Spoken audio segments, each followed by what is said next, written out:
So good morning and good afternoon all. My name is Charles Rayburn. I am a customer success advocate here at ServiceNow. A lot of you have been invited to this wonderful office hour, which is going to be all about ITBM financials, financial capabilities, talk about Capex versus Opex, budgeting for portfolio project management, and all the wonderful things related to finances, which I know we're heavily involved in given the pandemic. But a lot of you have been invited to this from various means, so definitely if you like the office hour, we're going to provide a survey after the call just to make sure that you guys can provide any feedback. If you have additional topics, any type of concerns, any additional questions, please feel free to reach out to your assigned customer success advocate, which may have invited you to this office hour, so that you guys can get additional questions answered, as well as other topics that we would like to host during these office hours. But the purpose of this office hour really is to kind of cover a topic that we as success advocates had heard from you as customers mentioning to us during our check-in calls with you around different ways to cover the topic. We will then work internally with our subject matter experts and invite them to talk about this topic, kind of do a level set for the first 30 minutes, ground us in all the different aspects of what ServiceNow means as best practice and good advice around the topic. And then for the remaining 30 minutes or so, we leave it open to you as customers to ask questions to the subject matter experts as well as amongst yourselves. So it's an open dialogue. So in this office hour, like I said, we're talking about ITBM financials. We've invited Tabby Voss as well as Alex to kind of talk about this that topic in great depth. And just in case any of you are listening to this recording versus have been actually on the office hour, feel free to reach out to us with any questions you may have and share it amongst your teams. It's a heavily requested office hour, so I hope that this will be enjoyable for all of you. So, Tabby, it's all yours Yes, now. I'm so excited to get to talk to y'all. Can you confirm that you can see my screen? We can see it. Okay, so my name's Tabby Voss, and I'm a product success manager in the ITBM business unit.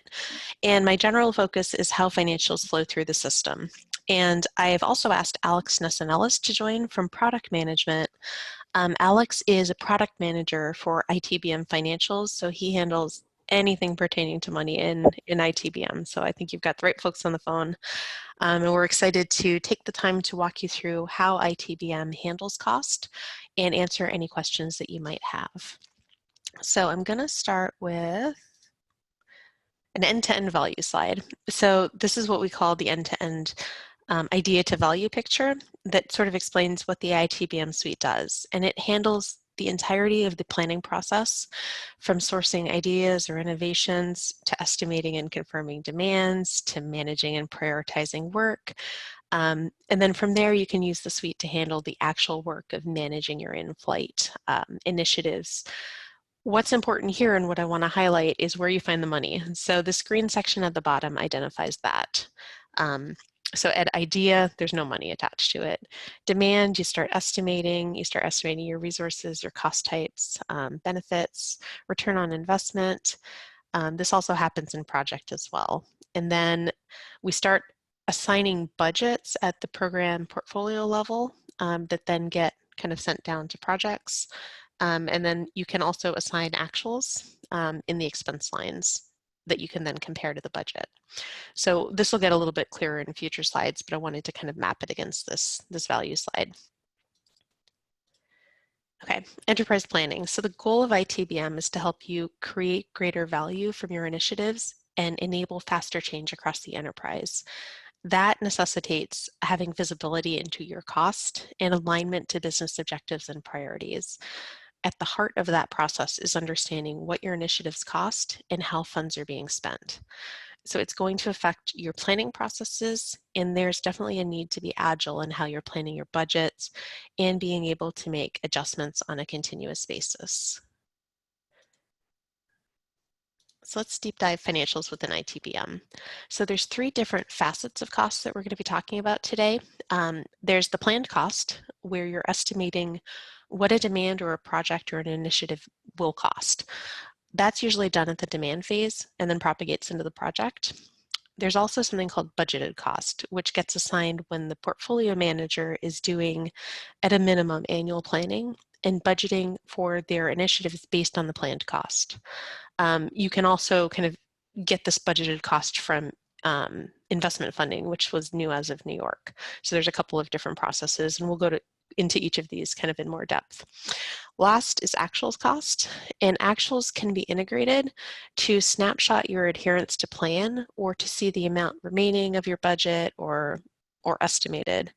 So if we're looking at the things we track within ITBM, budget is really the only one that's top down, whereas planned cost and actuals cost come from the bottom up. So they're coming from the actual initiative. Projects in demand have planned cost and budget, and that cost is also broken out by fiscal period via a table called cost plan breakdowns, and we'll go into that a little bit more once we get into the cost plan section. Budget is not really broken out by fiscal period the same way that planned cost is. Programs, if we're looking at programs, they roll up planned cost from the initiatives below them or within them, but they can also have their own budget, which doesn't come from a roll-up. It's assigned to the program itself, and it's not broken up by fiscal period. And portfolios can roll up planned cost, and they can also have budget assigned, broken out by fiscal period. So in this call, that's just sort of a high-level view of what we're going to look at.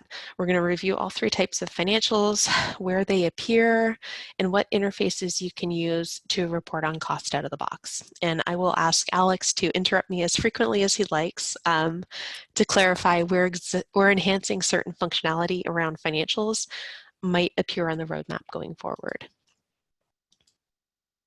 Okay, so where does the data come from? We are going to start with planned cost. So you'll want to track both your capital expenditures and your operational expenditures for every initiative that you have, so that you have a complete understanding of what your planned costs are for that project or demand. So there are other financial fields that appear on a demand that can be leveraged to get a more specific view that's not just based on cost. Things like financial return, which considers costs and also expected financial benefits. And together that lets you help prioritize your demands. ROI is another kind of indicator that's calculated based on total cost and based on financial return, and it gets updated as cost plans and benefit plans and resource plans get updated. But starting from the beginning, on a demand, you can plan your costs by something we call cost type, which is usually tied to your GL account hierarchy. So when you set up your cost types, you're assigning Capex or Opex to accounts in your general ledger table. Account numbers in your GL are either classified as an operating expense or a capital expense. And this expense type is expressed in budgets to be able to compare operating and capital targets versus actual budgeted expenses. So if you look at it through a project lens, you're definitely considering like planned costs as things like labor OPEX, labor CAPEX, software CAPEX, software OPEX. The easiest way to consider them is as a subset of costs that you can plan for and then eventually track actuals against. So cost plans, when you create them, you're assigning a cost type to them, but you're also trying to capture the cost of your initiatives. So you're creating a unit cost of a cost type for a particular fiscal period. The cost that you're entering could recur over future periods, and there's a selection in the cost plan on the initiative to be able to make that cost recur. And the net of this process is that you're going to have cost plans logged against your demand or project for different cost types. So you're going to see multiple different rows or cost plans on a project in different fiscal periods. And those planned costs by fiscal period actually get logged to another table called cost plan breakdowns that you can access. It's one of the related lists, I think, under demand or project, but it's accessible in case you want to track your planned cost on a month-by-month basis instead of on a project basis. Kind of part and parcel to cost plan and planned cost is resource management. Resource management lets project managers and resource managers create resource plans, which is basically requesting staffing for projects. Creating a resource plan will also create a cost plan because at its core, those resources are an expense.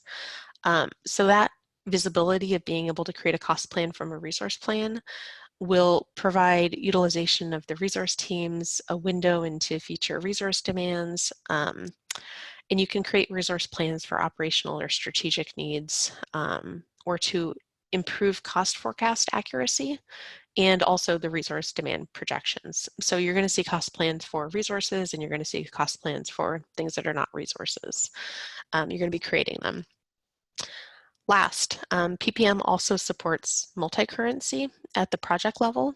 So I'm not going to go into it in any great detail, but I did want to create or include a screenshot of an example where you have project currency possibly being different from your core system currency. So if this question comes up around multi-currency, Alex, I know you're well equipped to jump in and explain how it's supported, what the different use cases for it might be, but just a heads up that we do handle it.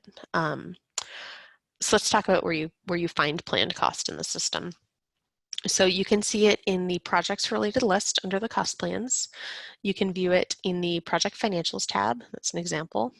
You can also view it in the portfolio workbench as a mechanism to estimate budget for the different initiatives within that portfolio.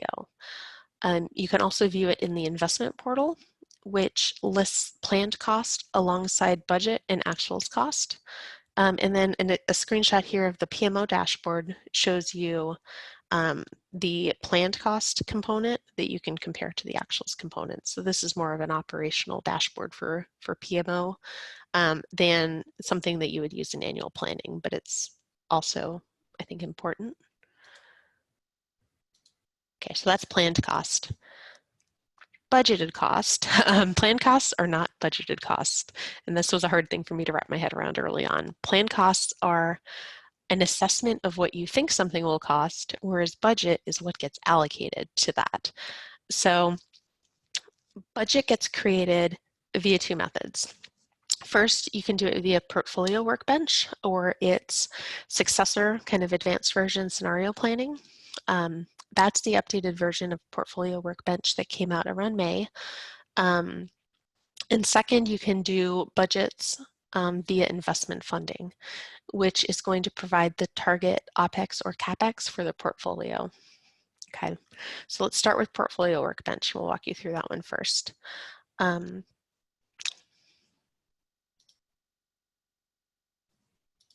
my slide. Okay, so portfolio workbench lets portfolio managers create multiple scenarios by selecting different projects and demands for inclusion or exclusion.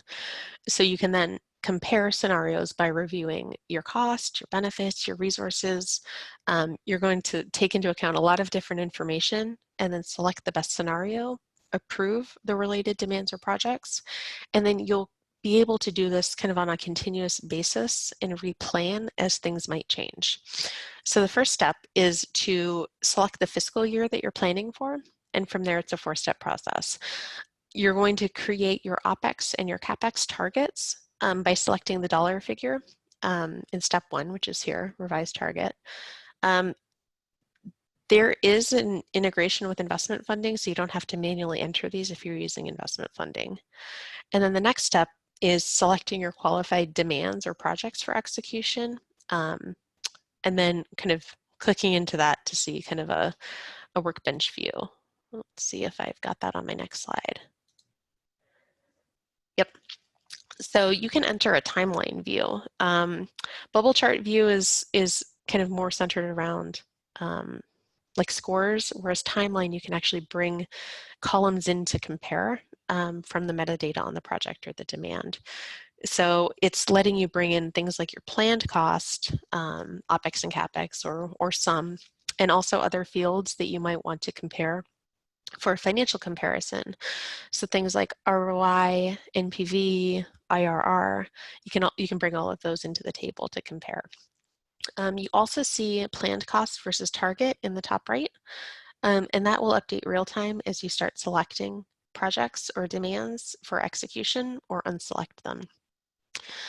So one question that kind of comes up frequently around this is how to handle budget target adjustments during annual planning and then later after annual planning is complete. So that's really around readjusting the workbench scenarios, replanning, which is just an operational process of promoting a new budget plan within this interface. So you can always choose to recast your Opex targets or your Capex targets for a fiscal period, and you can create new scenarios to rebalance that portfolio during planning and then again after planning. Um, you can also delineate whether projects or demands were approved after planning. I think there's a field that we can use for that, or we can create a categorization field. So there's a lot of flexibility in how you're creating the budget. We can also look at investment funding, which is another mechanism for creating that portfolio budget. Um, if you're familiar with investment funding, you can do top-down funding or bottoms-up funding. So the scenario that I'm looking at right now is kind of bottoms down or top-down, creating from a bucket of 200 million of IT funds, allocating part of that to a business unit, allocating part of that down to potential portfolios. So if I create this kind of schema within investment funding, the portfolio budgets will come from the amount that's been apportioned within investment funding. Alex, did you have anything to add on that? No, it's pretty accurate so far. So okay, so apologies. that's Thank you. Yep, that's budget. So like I said, it's more of a top-down process of kind of getting money funding downwards. Okay, so we'll go into actuals now.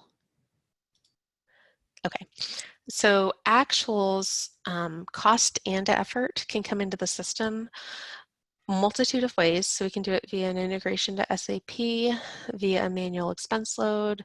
They can be entered manually into the expense line table, or they can also be calculated based on approved time cards and hourly rates for resources. So basically capturing the total cost incurred while working on a demand or a demand task. So for example, for a labor Capex charge, actual cost only comes in after the assignee of a demand task creates and submits a time card. When that time card gets approved, the resource rate's derived from the rate card, the labor rate, or system properties, and then that field gets populated. You can also bring in actuals from a financial system of record, and this is something that we get asked frequently is how to do it. There's no out-of-the-box way to integrate a GL to cost plans and into project actuals. And by what I mean by that is that there's no native integration or API that I'm aware of. But we do have documentation that another member of my team, Ben Ennis, has created. It's out on community. And it walks you through how customers and how our customer outcomes teams have created this integration and what we generally suggest. You just need to build your own financial design and then build the integration manually. So I'm not gonna go into it on the call unless it comes up, but I will include it in the PowerPoint presentation kind of at the end if you want to see what that looks like. So let's talk about why actuals are important. First, it's pretty much a requirement for a PMO to be able to understand how they're tracking to plan. You can do that via the PMO dashboard, which I showed you earlier, and the related components within it. Second, scenario planning, which we just reviewed, uses actuals to help you continuously plan and replan your portfolio based on more intelligence than just the planned cost of the initiatives or resource capacity, which was the old portfolio workbench. Scenario planning also takes into account actuals because you'll want to examine the actual expenditures that have already been incurred as part of the formula for deciding what to consider retaining in your portfolio or pushing out of your portfolio as you replan. Third, capitalization. I do have a slide on this, but I don't want to go into it in any great detail. Customers often do capitalization based on actuals. So we have processes for how we handle capitalization. In the event of labor cap, you need to understand the governing Capex rules for driving decisions, and those accounting rules are going to dictate the level of information you need to collect based on your actual work that's been classified as eligible for capitalization and then logged in the system. So if you want more information on this, reach out. We've got plenty of guidance. And I want to also touch on investment portal because it provides a lot of visibility into the demands and projects within a portfolio or program, and lets you monitor ongoing status, but it also gives you a lot of information as to financials. So you're going to see everything that we've already talked about. Planned cost, budget cost, actual cost, all kind of consolidated here. So Investment Portal is something on the platform that lets you very quickly create a filter for a subset of work. So you can get as complex on the filter as you like and just say, you know, only want these projects or these demands within this portfolio. And similar to a reporting interface, you can create views that you can share out to different individuals. So there's sort of a set standard view that people go to, and then they can create their own analysis, but this gives you a lot of flexibility in what you want to be able to analyze. And one of the coolest things about this is it shows you the execution of the work, status reports, things like that, and leverages an Excel-based approach, but it also lets you bring in other data from the initiatives, things like goals and investment class and all of that financial information that I talked about earlier. And it also lets you repivot that data. For example, you can group any of these by strategy by just dragging strategy up here. So that kind of lets me look at all active projects and programs that are part of, you know, a particular strategy. If I want to, I can drill into those. I can also see things that aren't instantly aligned. And as we look at the other components here, you can look at the timeline tab or the financials tab, and I can see when costs are going to hit month by month based on the underlying cost plans within the financials tab.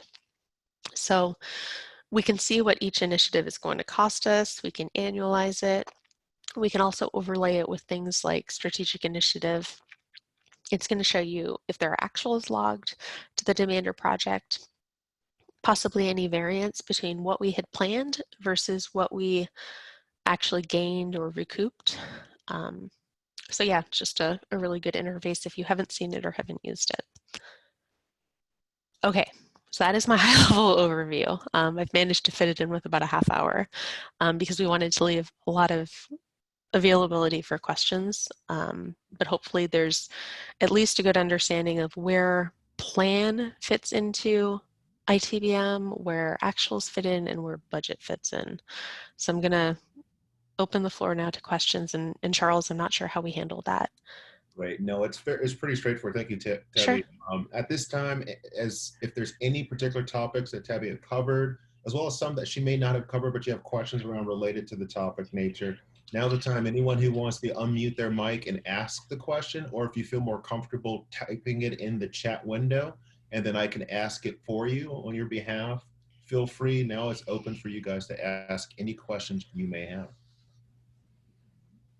This is Tim with Vidant Health. While I could probably take the rest of the time asking questions, I'll try to refrain from asking too many. In terms of the portfolio kind of budgets, we don't, while we have like an IT budget, we have defined portfolios more from the organizational level and have not, though, defined budgets for those portfolios. Is the recommendation, and I think I've heard it from ServiceNow before, to set that target at $1, and that way we're still then recording kind of what those planned costs for the different projects and demands are underneath that portfolio? I think I understand your question. Go ahead. Sorry. Yeah, go ahead, Tabby. I was just gonna, yeah, so I was just going to say, if you haven't defined a budget for that portfolio, how do you know what you have available for the underlying projects or demands? We're doing it based off of resource hours. Oh, yeah. So if you have anything that's not resource, I think that the portfolio budget, whether it come from portfolio workbench or investment funding, would be fine. And investment funding is flexible enough that you could define your portfolios at an organization level. Not sure I followed your answer there. So would I set the target just as $1 then, and then you would want to do, way? Yeah, an Opex and a Capex targets.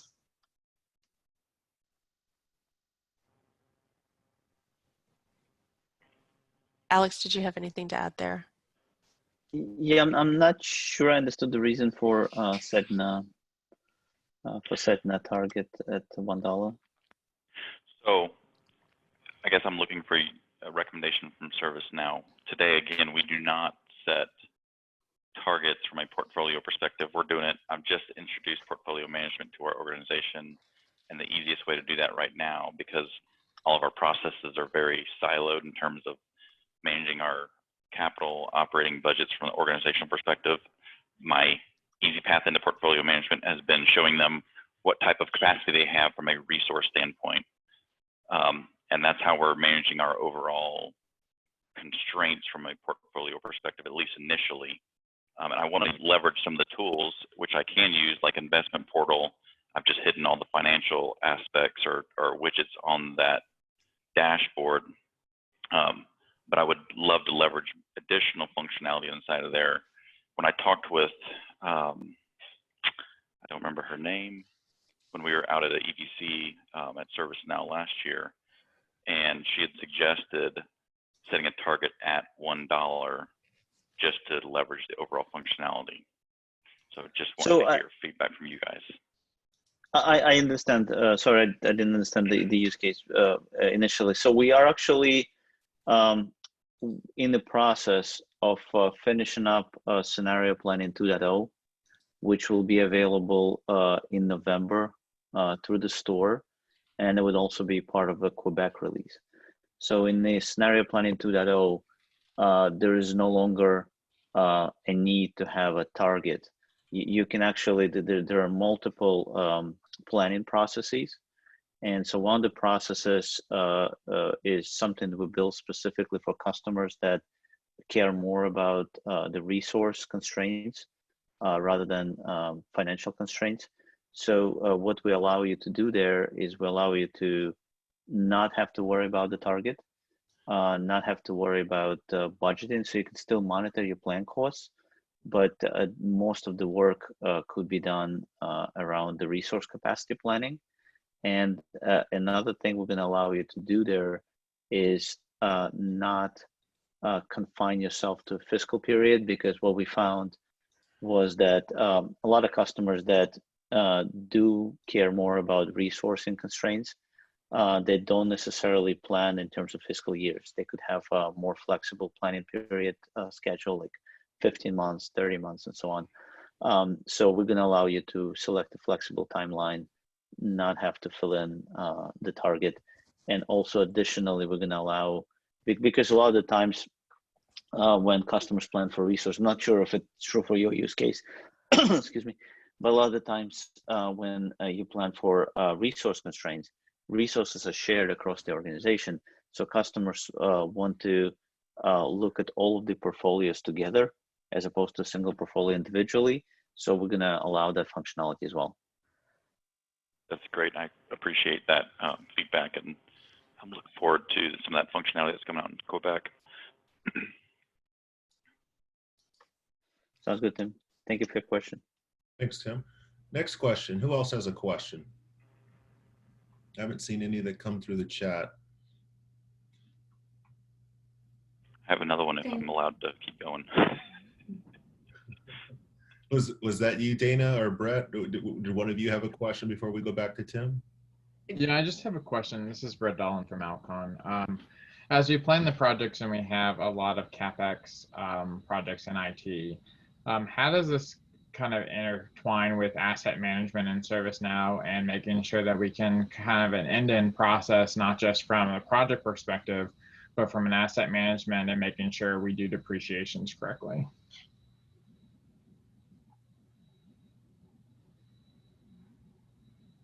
That might be one I would have to defer to you, Alex. I'm not sure. So at this point,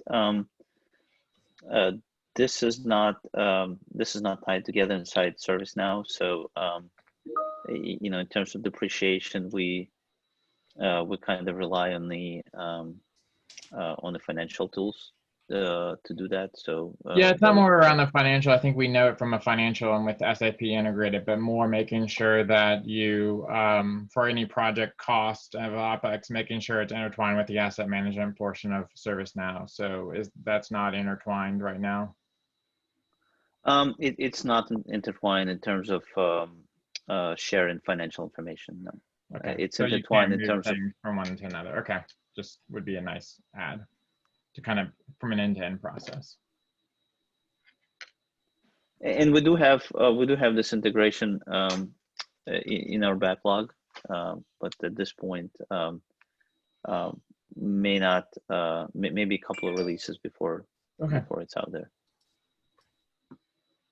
All right. Dana, did you have a question? If not, then we can open up to Tim. Yes. Your turn, Dana. Go for it. I do have a question.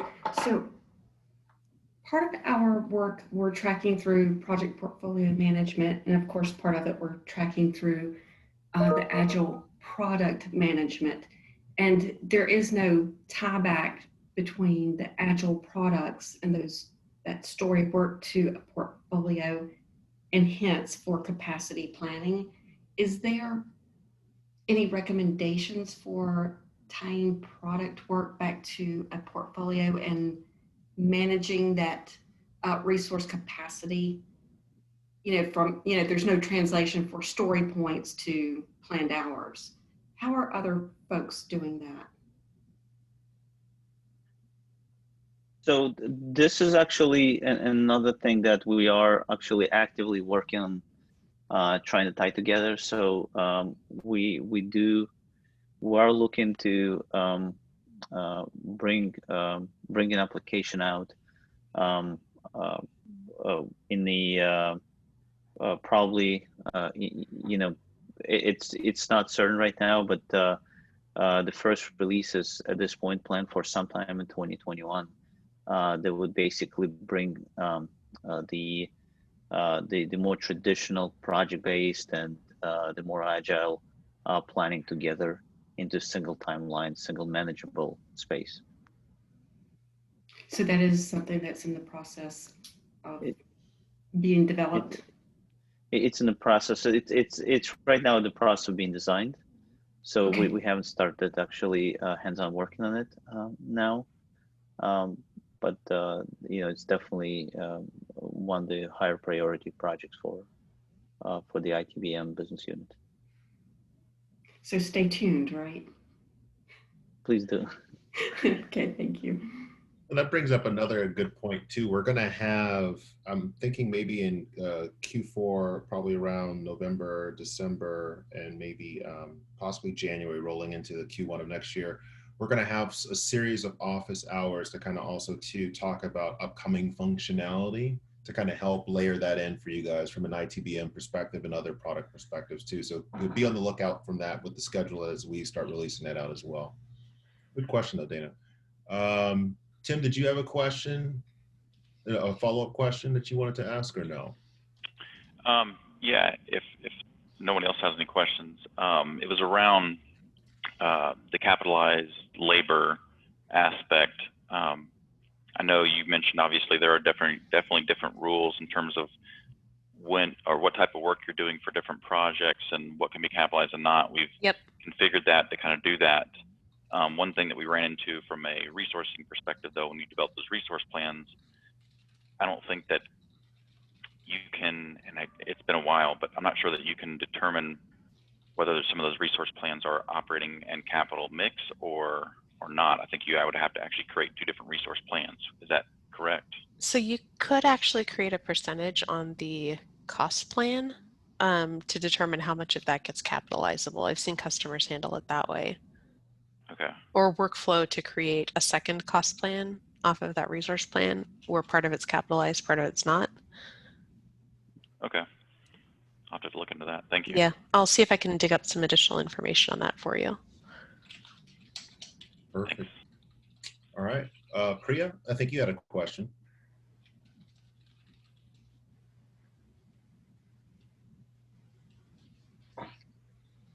Can you hear us, Priya?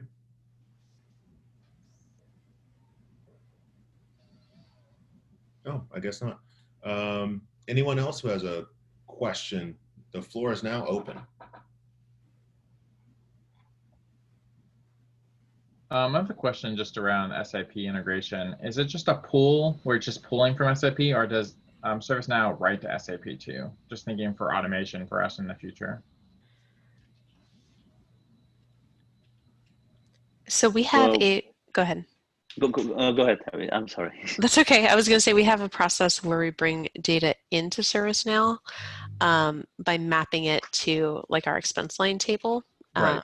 for labor, for non-labor, kind of depending on whether there's a role assigned to it.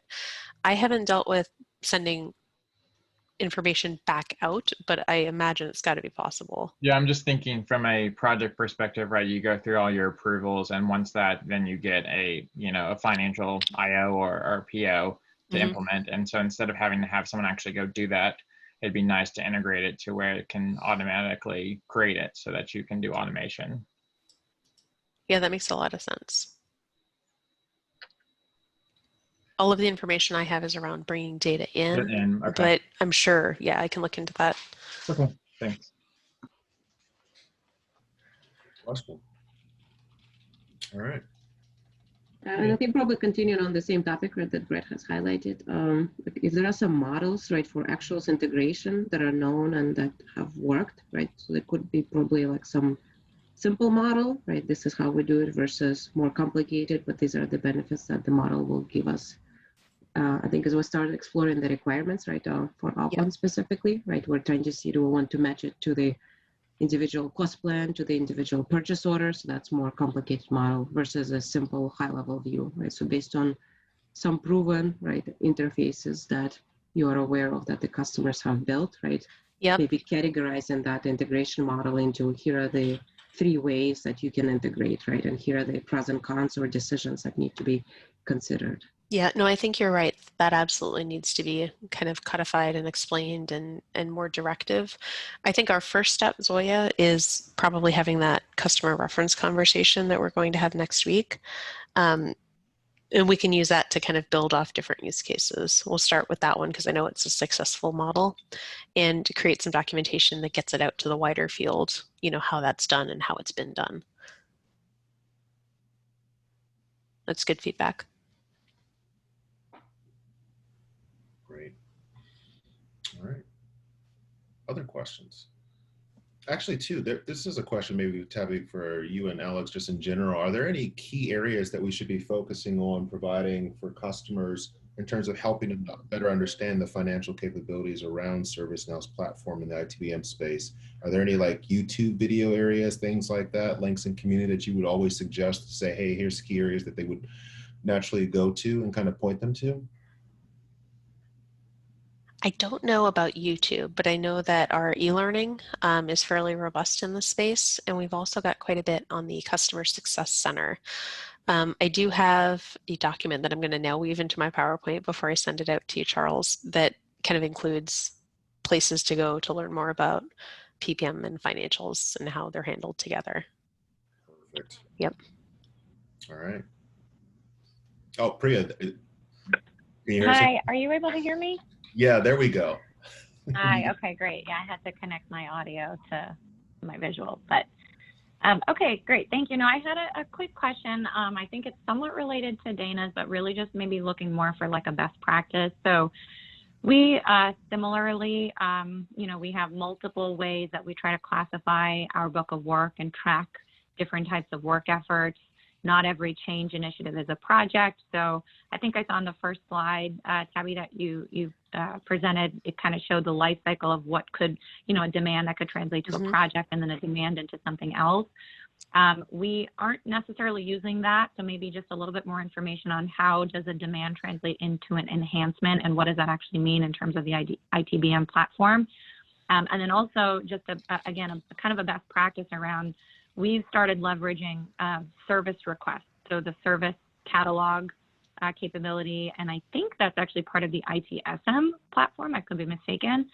But for ad hoc backlog types of items that maybe fall to a delivery team or an agile team, we leverage the service request capability, and anything that we think is cross-functional, large, strategic in nature, requires more kind of controlled governance and status reporting. Obviously, if there's budget, a budget component, that would be submitted as demand and then translate to a project. Any, I guess, feedback or insight you could provide on best practices with treating those types of different work? So I'll take this one. We can. So my area is financials. So it's and that's something that Tabby also focuses on. So, as far as best practices, just we do know a lot about it, but we probably would need to get back to you in best practices in terms of status report and some of those other components that are not purely financial, that just deal with managing the demand to enhancement, demand to project process.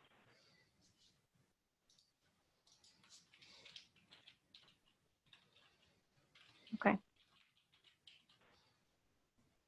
Okay, great. So we have a couple of minutes left. Any other questions, final comments, or any areas that you would like for them to kind of cover in more depth?